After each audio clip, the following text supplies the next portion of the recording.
সাতটা দাবি আজকের জন্য ঠিক করেছি। সাতটা দাবি, 7 ডিমান্ডস। 1 নম্বর ডিমান্ড, ছাত্র জনতার বিপ্লবে আহতদের দেশে ও বিদেশে যথাযথ চিকিৎসা এবং পুনর্বাসনের জন্য অনতিবিলম্বে একটি কমিটি গঠন করতে হবে। আমি ইউনূস সরকারকে আমার অভিজ্ঞতা থেকে একটা সাজেশন দিতে চাই। নেয়া না নেয়া ডক্টর ইউনূসের ব্যাপার। এই কমিটিটা 4 জন ব্যক্তির সমন্বয়ে আপনি করেন। 1 নম্বর ব্যক্তি স্বাস্থ্য উপদেষ্টা। কেন? কারণ যারা আহত তারা সবাই কোনো না কোনো হসপিটালে তারা চিকিৎসাধীন আছে। কাজেই স্বাস্থ্য উপদেষ্টার পক্ষে তাদের তালিকা পাওয়া খুব সহজ এবং কার কি সমস্যা এটা জানা সহজ। সুতরাং স্বাস্থ্য উপদেষ্টা। 2 নম্বর অর্থ উপদেষ্টা ডক্টর সালাউদ্দিন। কারণ তাদের দেশে বিদেশে চিকিৎসা এবং পুনর্বাসনের জন্য টাকা লাগবে। সেই টাকার বিষয়টা অর্থ মন্ত্রণালয়কে দেখতে হবে। কাজেই কোঅর্ডিনেশনের জন্য অর্থমন্ত্রী লাগবে। স্বাস্থ্য উপদেষ্টা, অর্থ উপদেষ্টা। 3 নম্বর শুনলে আপনার একটু চমকে উঠবে, শিল্প এবং গণপূর্ত উপদেষ্টা। তা আপনারা ভাববেন এর সাথে সম্পর্ক কি? মন্ত্রণালয়ের সাথে সম্পর্ক নাই, ব্যক্তির সাথে সম্পর্ক আছে। কারণ ব্যক্তিটি হচ্ছেন আদিলুর রহমান খান। আদিলুর রহমান খান কে? তিনি একজন মানবাধিকার কর্মী। তিনি আন্তর্জাতিকভাবে সমাদৃত একজন মানবাধিকার কর্মী। আর এই যে চিকিৎসা এবং তাদের পুনর্বাসন, এটা মানবাধিকারের ব্যাপার। কাজে আদিলুর রহমান খানকে এই কমিটিতে লাগবে। 3 জন। আর 4 নম্বরকে, 3 জন তো বয়স্ক গেল, একজন তরুণ লাগবে না? আমাদের এই যারা লড়াই করেছে, যারা ভ্যানগার্ড ছিল বিপ্লবে, তাদের লাগবে না? সেটা হচ্ছে মাহফুজকে লাগবে। মাহফুজ হচ্ছে ডক্টর ইউনূসের রাজনৈতিক সচিব আর উপদেষ্টা, যাই হোক সহকারী। কেন মাহফুজকে লাগবে? কারণ মাহফুজ ইজ দ্য চোখ এবং কান ডক্টর ইউনূসের, এবং সে রিপ্রেজেন্ট করে ইয়াং জেনারেশনকে। কাজে মাহফুজকে এই কমিটিতে লাগবে। আমি ডক্টর ইউনূসকে সাজেশন দিলাম, গ্রহণ করা না করা তার ব্যাপার। এই 4 জনের সমন্বয়ে আপনি অনতিবিলম্বে একটা কমিটি গঠন করে দেন।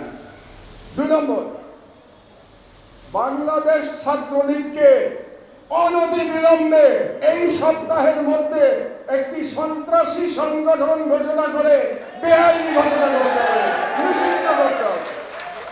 বাংলাদেশে গত 16 বছরে যত সন্ত্রাসী কর্মকাণ্ড ঘটেছে তার জন্য একতরফাভাবে বাংলাদেশ ছাত্রলীগ দায়ী। আর এই যে ছাত্র জনতার বিপ্লবে হাজার হাজার ছেলে মেয়েকে হত্যা করা হয়েছে, আবু সাইদকে হত্যা করা হয়েছে, মুগ্ধকে হত্যা করা হয়েছে, এই হত্যাকারীর মধ্যে পুলিশ ছিল এবং ছাত্রলীগের গুন্ডা বাহিনী ছিল।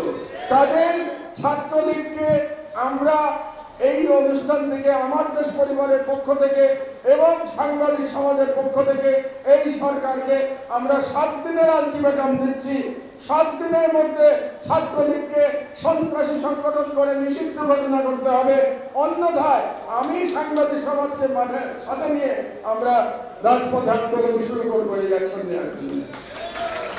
3 নম্বর, যমুনা সেতুকে শহীদ আবু সাইদ সেতু নামকরণ করতে হবে, যাতে করে যুগের পর যুগ, শতাব্দীর পর শতাব্দী মানুষ যখন যমুনা ব্রিজ দিয়ে পার হবে তারা শহীদ আবু সাইদকে দেখতে পাবে। আর আবু সাইদের সেই প্রসারিত হাতে তার সেই শাহাদাত গ্রহণ বাংলাদেশের তরুণ সমাজকে শত শত বছর ধরে অনুপ্রাণিত করবে।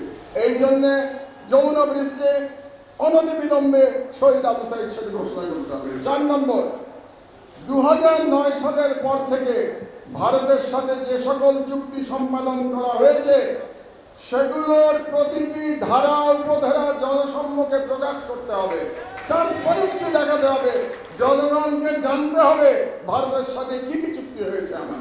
1, 2, এটার সেকেন্ড পার্ট হচ্ছে এগুলো পুনর্বিবেচনার জন্য একটা কমিটি গঠন করতে হবে, যেখানে দেশপ্রেমিকরা থাকবে, যেখানে ডক্টর ইফতেখারুজ্জামান এবং ডক্টর দেবপ্রিয়র মতো কোনো ব্যক্তি, ফ্যাসিবাদের কোনো দোষক এবং ভারতীয় হেজেমনির এই দেশীয় কোনো দালাল থাকতে পারবে না। 5 নম্বর দাবি, বঙ্গবন্ধু অ্যাভিনিউকে আমাদের পাশে শহীদ আবরার অ্যাভিনিউ নামকরণ করতে হবে। কারণ আপনাদের বুঝতে হবে এই ছাত্র জনতার বিপ্লব শুরু হয়েছে শহীদ আবরারের শাহাদাতের মধ্য দিয়ে এই ছাত্র জনতার ইন্ডিয়ান হেজমনি বিরোধী বিপ্লব শুরু হয়েছে। এই বিপ্লবের জন্য তার নাম বঙ্গবন্ধু এভিনিউ থাকতে পারবে না এখানে, এটা শহীদ আবরার এভিনিউ করতে হবে। আর শেখ মুজিবুর রহমানকে মনে রাখতে হবে আপনাদেরকে, আপনারা যারা শেখ মুজিবুর রহমান সম্পর্কে এক ধরনের সফটনেস আপনাদের মধ্যে আছে, আপনাদের মনে রাখতে হবে শেখ মুজিবুর রহমান স্বাধীন বাংলাদেশের প্রথম স্বৈরাচারী নেতা এবং শেখ মুজিবুর রহমান ফ্যাসিস্ট শেখ হাসিনার ফ্যাসিবাদের আইকন। একটা ফ্যাসিবাদ উত্তর বাংলাদেশে কোন ফ্যাসিবাদের আইকনের নামে কোন স্থাপনা থাকতে পারবে না।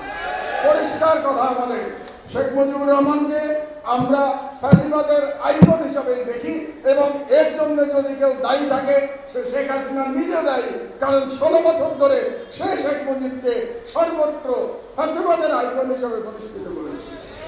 6 নম্বর দাবি, ওয়ার্ল্ড হেলথ অর্গানাইজেশন থেকে ফ্যাসিস্ট হাসিনার কন্যা সাইমা ওয়াজেদ পুতুলের নমিনেশন অনতিবিলম্বে প্রত্যাহার করতে হবে।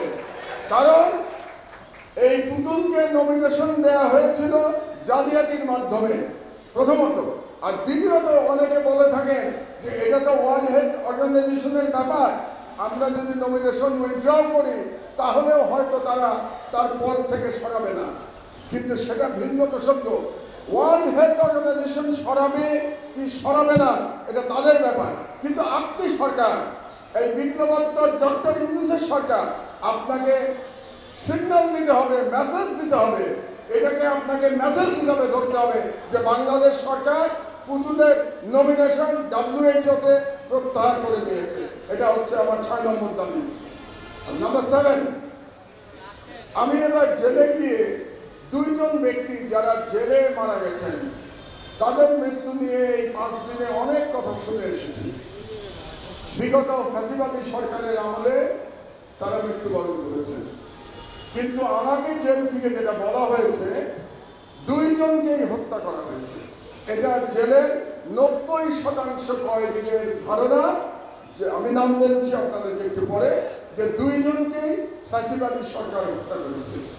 তার মধ্যে একজন আমার বন্ধু, আমার ক্লাস ফ্রেন্ড, বুয়েটের ছেলেরা আজকে এখানে আছে, তোমরা জেনে রাখো, যার কথা বলছি সে বুয়েটের ছাত্র, বুয়েটে আমার ক্লাস ফ্রেন্ড ছিল। তার নাম lieutenant general major brigadier general Rahim. Brigadier general Rahim জেলে বন্দী ছিল 10টা অস্ত্র মামলা এবং 21শে আগস্ট গ্রেনেড হামলার মামলায়, এবং তাকে বলা হয়েছে সে হার্ট অ্যাটাক করে মারা গেছে। কিন্তু আমাকে বলা হচ্ছে যে তার হার্ট অ্যাটাক হয়েছিল, তারপরে তার চিকিৎসা করা হয়নি। এখানে ডাক্তার একজন বসে আছে, ডাক্তার সালাউদ্দিন, তাকে যখন আইসিইউতে নিয়ে গেছে, আইসিইউ এর বিদ্যুৎ বন্ধ করে দেওয়া হয়েছিল, পাওয়ার ছিল না আইসিইউতে, কোনো ইলেকট্রিসিটি ছিল না, 2 থেকে 3 ঘন্টা ইলেকট্রিসিটি ছিল না। ওইখানে ওই অবস্থায় ব্রিগেডিয়ার জেনারেল রহিম মারা গেছে, রীতিমতো ছটফট করতে করতে মারা গেছে। এটা আমাকে একজন কয়েদি বলেছে, সত্য মিথ্যা আমি জানি না, আমি শুধু বললাম এই একজন। আর দ্বিতীয় ব্যক্তি বিএনপির নেতা নাসিরউদ্দিন পিন্টু।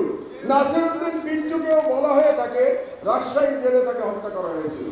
কাজেই এই সরকারের কাছে আমার 7 নম্বর দাবি, আপিল বিভাগের একজন বিচারপতির নেতৃত্বে একটা বিচার বিভাগীয় কমিটি করতে হবে, তদন্ত কমিটি।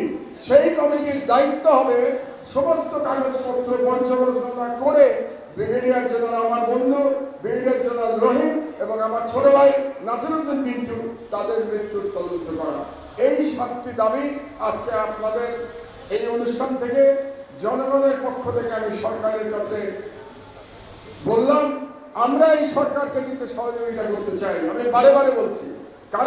কারণটাও বলেছি, শহীদদের রক্তের উপর দিয়ে সরকার প্রতিষ্ঠিত হয়েছে।